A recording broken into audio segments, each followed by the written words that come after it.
భారతదేశంలో ఉన్న అన్ని రాజకీయ పార్టీలు మొత్తం కూడా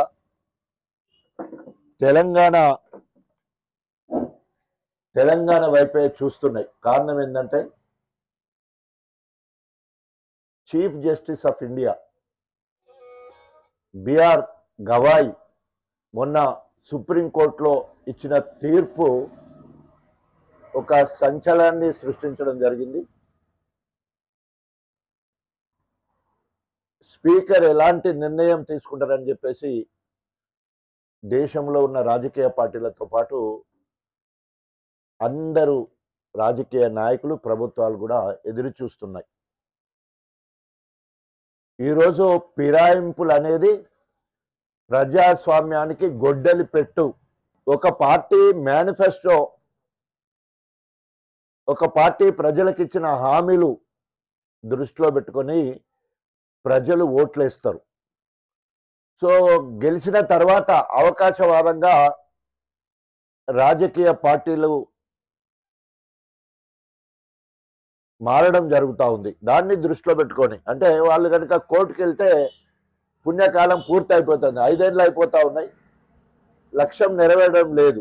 అందుకోసమే త్వరితగతిన పూర్తి చేయాలనే ఉద్దేశం, వెంటనే తేల్చేయాలనే ఉద్దేశంతో ఆనాడు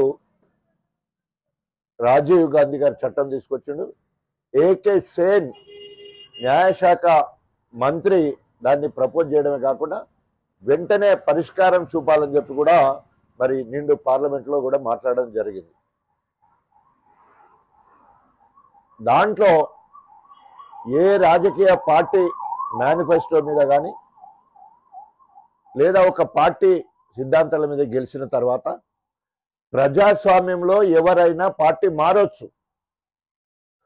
అయితే ఆ పార్టీ మారే ముందు ఆ పార్టీకి ప్రాథమిక సభ్యత్వానికి రాజీనామా చేసి, అదేవిధంగా ఆ పార్టీ ద్వారా సంక్రమించిన పదవులు, అంటే ఎంపీ కావచ్చు, ఎమ్మెల్సీ కావచ్చు, ఎమ్మెల్యే కావచ్చు, జిల్లా పరిషత్ చైర్మన్ కావచ్చు, ఇంకా ఏదైనా కావచ్చు, ఆ పదవులన్నింటికి రాజీనామా చేసి నువ్వు నమ్మిన పార్టీనో లేకపోతే నాయకునికి అనుకూలంగా వెళ్ళడానికి రాజ్యాంగము హక్కు కల్పించడం జరిగింది.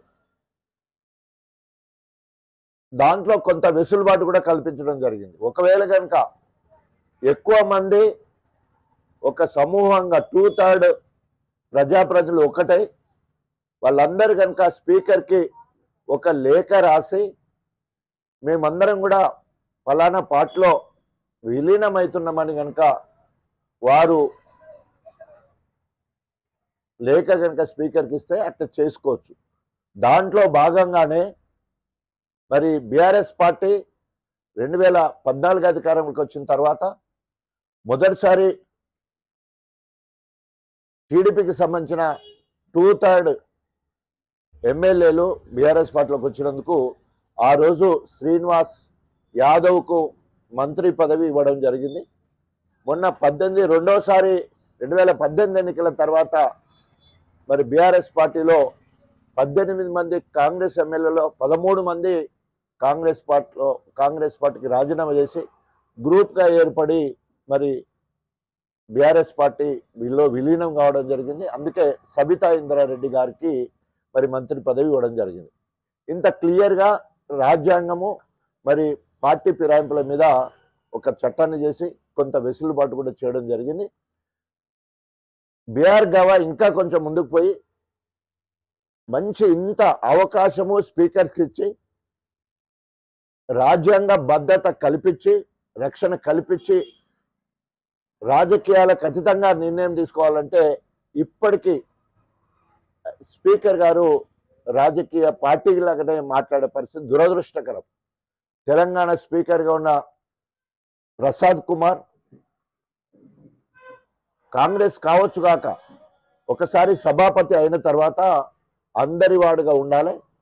రాజ్యాంగాన్ని పరిరక్షించవలసిన బాధ్యత, ప్రజాస్వామ్యాన్ని పరిరక్షించాల్సిన బాధ్యత, నైతిక విలువలను కాపాడవలసిన బాధ్యత ఆ స్పీకర్ మీద ఉంటుంది. సో కానీ ఈరోజు ఇప్పటికీ సుప్రీంకోర్టులో పిటిషన్ ఇచ్చే వరకు జనవరి 15వ తారీఖు పిటిషన్ ఇచ్చే వరకు కూడా కనీసము స్పీకరు ఎమ్మెల్యేలకు నోటీసు కూడా ఇవ్వలేదు. దాన్ని తీవ్రంగా సుప్రీంకోర్టు పరిగణించడం జరిగింది. అందుకే 3 నెలల్లో చర్య తీసుకోవాలి, వారికి ఎలాంటి అవకాశం, ఎమ్మెల్యేలకు ఎలాంటి అవకాశము సమయం ఇవ్వద్దని చెప్పేసి కరాఖండిగా చెప్పడం జరిగింది. ఈరోజు మరి 10 మంది ఎమ్మెల్యేలు అనేక సందర్భాలలో కాంగ్రెస్ పార్టీ కండువ కప్పుకొని మేము కాంగ్రెస్ పార్టీ ప్రభుత్వ కార్యక్రమంలో పాల్గొంటూ అనేక రకాలుగా మాట్లాడడం కూడా జరిగింది. సరే, మిగతా వాళ్ళందరూ విషయం ఒకెత్తి అయితే ఈరోజు గణపురం నియోజకవర్గం నుండి కారు గుర్తు మీద గెలిచి కార్యకర్తల రక్తాన్ని చెమట చేసుకొని గెలిపిస్తే ఈరోజు అవకాశవాదంతో ధనానికి ఆశపడి 200 కోట్లకు కడియం శ్రీహరి కాంగ్రెస్కు అమ్ముడుపోయి ఈరోజు అభివృద్ధి కోసం పోయినని మాయమాటలు చెప్తూ ఇప్పటికీ కూడా మరి విర్రవీగడం చాలా దురదృష్టకరం. మరి ఇంతకుముందు మనము వీడియోలో చూసినట్టు ధైర్యం ఉంటే నేను బీఆర్ఎస్ కార్యకర్తల శ్రమతో గెలిచినా నేను బీఆర్ఎస్ పార్టీ అని చెప్పాల. లేదు, నేను బీఆర్ఎస్ పార్టీ ప్రాథమిక సభ్యత్వానికి రాజీనామా చేసిన, ఎమ్మెల్యే పదవికి రాజీనామా చేస్తా, నేను కాంగ్రెస్ పార్టీ అని చెప్పాల. మరి బీఆర్ఎస్ పార్టీ కాకుండా ఒక్కసారి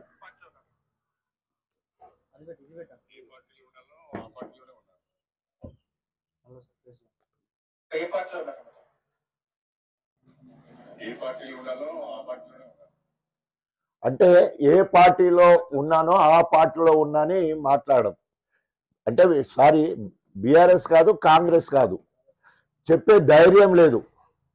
నేను ఈ రాష్ట్రంలో టాల్ మ్యాన్ అని చెప్పుకుంటాడు, ఈ జిల్లాలో టాల్ మ్యాన్. ఎందుకంటే 15 సంవత్సరాలు నేను క్యాబినెట్గా ఉన్నా, నేను ఎంపీగా ఉన్నా, 2 సార్లు ఎమ్మెల్యేగా ఉన్నా, ఉప ముఖ్యమంత్రి గారు చేసిన. నన్ను టార్గెట్ చేయకపోతే ఎవరిని టార్గెట్ చేస్తారని మాట్లాడతాను. సిగ్గు, శరము, లజ్జ, ఇంకిత జ్ఞానం ఉండాలి కదా. ఆ స్థాయి నాయకుడని చెప్పుకునేవాడు తాను ఏ పార్టీలో ఉన్నాడని చెప్పుకోలేదు. అటు ఇటు కాను ఏమంటారు, ఆ మాట అంటలేదు నేను అంతే.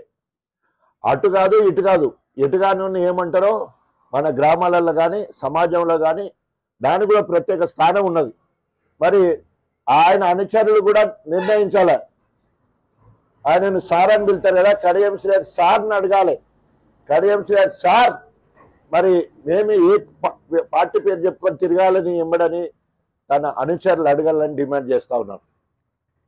నేను తెలంగాణ రాష్ట్ర సాధన కోసం అండర్లైన్ చేస్తున్నాను. తెలంగాణ రాష్ట్ర సాధన కోసం అధికార కాంగ్రెస్ పార్టీలో ఉండి జై తెలంగాణని తిరుగుతూ 4 సార్లు ఎమ్మెల్యే పదవికి రాజీనామా చేస్తానని, నేను ఎమ్మెల్యే సభ్యత్వానికి రాజీనామా చేస్తున్నాను అంటే దాన్ని ఏమంటారు, మామూలుగా పార్టీ ఒకటే సింగిల్ లైన్లో ఫార్మేట్లో ఇవ్వాలంటారు. ఫార్మేట్లో 4 సార్లు ఇచ్చిన అప్పుడున్న కాంగ్రెస్ స్పీకర్ మనోహర్, కిరణ్ కుమార్ రెడ్డి మంత్రిగా ఉన్నాడు, అంతకుముందేమో రోషయ్య కూడా ఉన్నారు. వాళ్ళిద్దరున్న సమయంలో నేను కాంగ్రెస్ పార్టీలో ఉండి అధికార కాంగ్రెస్ పార్టీకి ఎమ్మెల్యే పదవికి రాజీనామా చేస్తే ఆమోదం చెందడానికి 4 సార్లు రిజెక్ట్ చేయడం అంటే ఎలాంటి నిర్ణయం తీసుకోకపోతే 5వసారి ప్రెషర్ పెట్టడం వల్ల నేను ఎమ్మెల్యే పదవికి రాజీనామా చేశాను. దాన్ని యాక్సెప్ట్ కూడా చేయించుకున్నాను. ప్రజల ఆకాంక్ష మేరకు తెలంగాణ రాష్ట్ర సాధన కోసం ప్రజలందరూ కూడా అధికార పార్టీ వద్దు, ఉద్యమ పార్టీ ముద్దు అంటే నేను రాజీనామా చేశాను. నీకు సిగ్గు శరం ఉండాలి కదా. ఇదే కడియం శ్రీహరి గారు రాంపూర్లో వంట వార్పు కార్యక్రమం జరుగుతూ ఉంటే ఆ కార్యక్రమంలో పాల్గొనడానికి ఆనాడు ఏమీ లేదు, ఆయన ఉట్టినే టీడీపీ నాయకుడిగా మాత్రమే ఉన్నాడు అప్పటి వరకు. ఆయన అక్కడికి వచ్చి ఏం మాట్లాడదంటే, రాజా నీకు ఛాలెంజ్ చేస్తున్నా, నువ్వు నీ ఎమ్మెల్యే పదవికి రాజీనామా చేస్తే బై ఎలక్షన్ వస్తే నేను పోటీ కాదు కదా, నామినేషన్ కూడా వేయను. నీకు దమ్ముంటే రాజీనామా చేసి రమ్మని, అధికార పార్టీని వదిలిపెట్టు, ఎమ్మెల్యే పదవిని వదిలిపెట్టు, నీ 15 ఏళ్ల కాంగ్రెస్ సీనియారిటీ వదిలిపెట్టు, రా అంటే ప్రజల ఆకాంక్ష మేరకు నా ప్రత్యర్థివైన నీకు సమాధానం ఇచ్చే విధంగా నేను ఆనాడు రాజీనామా చేసి తెలంగాణ జెండా పట్టుకున్నా. కానీ బై ఎలక్షన్లు వస్తే నాకంటే ముందుగా నామినేషన్ వేయడానికి మళ్ళీ ముందు పోయినావు. ఇది నీ నైతికత. నేనేమో రాజీనామా చేస్తే నేను పోటీ కూడా నా చేయనని చెప్పిన నీవు నాకంటే ముందుగా పోయి నామినేషన్ వేసినావు. మరి అది నీకు విఘ్నతకే వదిలేస్తా ఉన్నా. గణపురం నియోజకవర్గం ఈరోజు నీదేమంటారు, నీ స్థితిని చూసి జాలి పడతా ఉన్నారు. ఎందుకంటే ప్రజలందరూ తూ తూ తూ అంటున్నారు. బీఆర్ఎస్ వాళ్ళందరూ, బీఆర్ఎస్ అని గెలిపించిన వాళ్ళందరూ కూడా ఏగించుకుంటున్నారు. ఇందిరాకి సంబంధించిన కాంగ్రెస్ వాళ్ళందరూ ఎక్కడను తగలబెట్టిండ్రు, ఏ ముద్దును తగలబెట్టిండ్రు, మాత్రం ఏమంటారు మెడకు తుంటేసినట్టు గీరని మాకు తగలబెట్టిండ్రు వాళ్ళు అంటున్నారు. మరి ఎవరున్నదని ఏమనంటే ఆయన అవకాశవాద అనుచరులు మాత్రం ఉన్నాడు. నేను ఇంతకుముందు మన దగ్గర ధర్మశాల చెప్పినట్టు కడియం కాంగ్రెస్ అని చెప్పేసి పట్టుమని 10 మందిలు కూడా లేరు. వాళ్ళందరూ కూడా అవకాశవాదులే. సో ఇప్పటికైనా తీవ్రంగా మరి బిఆర్ గవాయ్ గారు స్పీకర్ను ఒక రకంగా చెప్పాలంటే హెచ్చరించడం జరిగింది.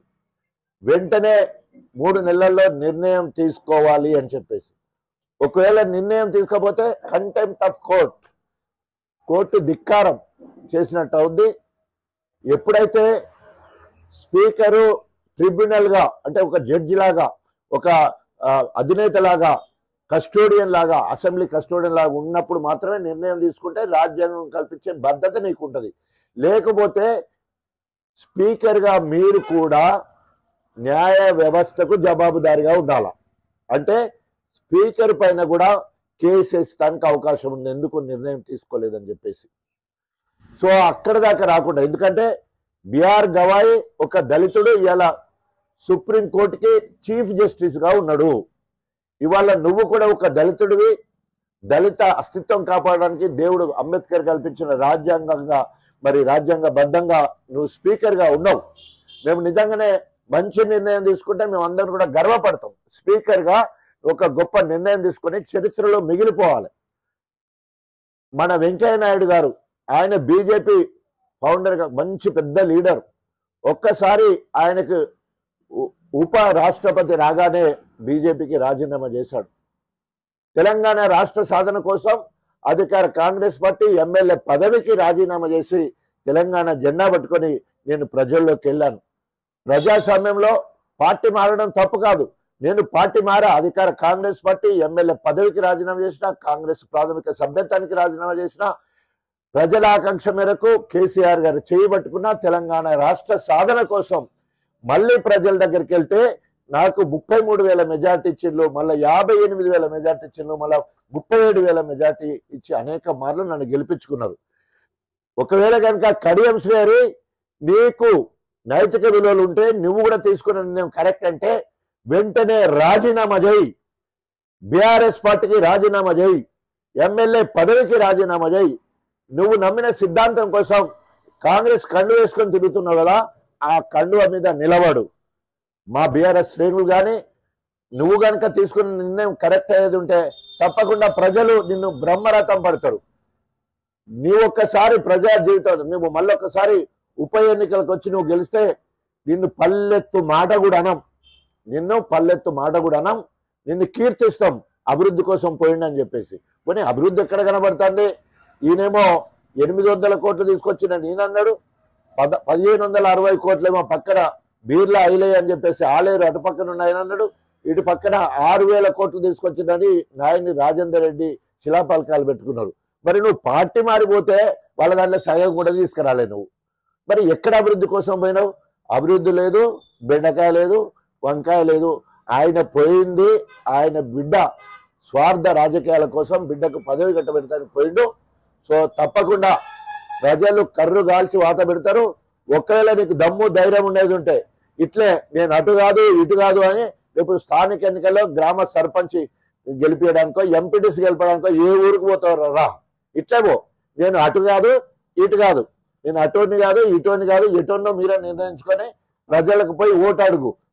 వాళ్ళు ఇచ్చే తీర్పుకు కట్టుబడి ఉండాలని చెప్పేసి డిమాండ్ చేస్తూ వెంటనే కడియం శ్రీహరి మరి బీఆర్ఎస్ పార్టీకి రాజీనామా చేయాలి, బీఆర్ఎస్ పార్టీ ద్వారా సంక్రమించిన ఎమ్మెల్యే పదవికి రాజీనామాలను డిమాండ్ చేస్తూ రాబోయే రోజుల్లో కడియం శ్రీహరి రాజీనామా చేసే వరకు వెంటాడుతాం, వేటాడుతాం, అదేవిధంగా ఎక్కడ దొరికితే అక్కడ నిలదీస్తామని హెచ్చరిస్తూ సెలవు తీసుకుంటాను. జై తెలంగాణ. తెలుగులో న్యూస్ కి ఫాస్టెస్ట్ యాప్ ఇప్పుడు టోటల్లీ న్యూ అవతార్ లో జస్ట్ 5 seconds లో కంప్లీట్ న్యూస్, సోషల్ మీడియాలో ట్రెండ్స్ కి one stop solution, live TV app, voice search option తో ఇప్పుడే డౌన్లోడ్ చేయండి లేదా అప్డేట్ అయిపోండి.